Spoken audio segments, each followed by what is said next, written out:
In last week's segment of Watch Our Garden Grow, our 18 News reporter Matt Paddock and Chamberlain Acres' Charlie Todd spoke about keeping creepy crawlers out of the garden. This week, the two bring their garden indoors and discuss something you can do on a rainy day.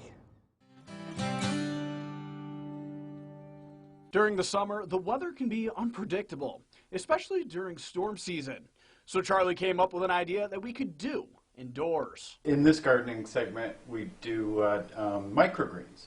We're going to eat the sprouts, basically. Okay. The whole idea is when you're using microgreens, the nutrient is like 5 to 6 times more than the finished plant. And while the nutrients pack quite the punch, microgreens are pretty simple to get started. We're going to do a mix that is just kind of mixed greens. You basically need a tray. One doesn't have any holes in it, so it's actually going to be there to maintain the moisture in it.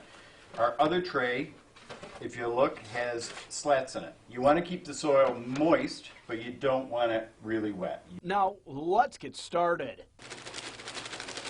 Microgreens, you don't need a lot of medium for it. You don't need a lot of dirt. I mean, the whole idea is you want the soil to be really wet and you want to keep the soil moist. Next come the seeds. And the whole idea is you are just spreading these seeds right across the surface. And then what you do is microgreens, you're going to want to put something on top of it.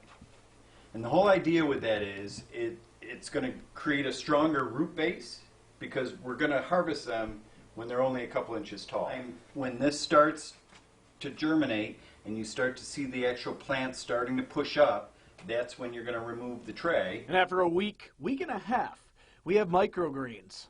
Reporting for 18 News, I'm Matt Paddock.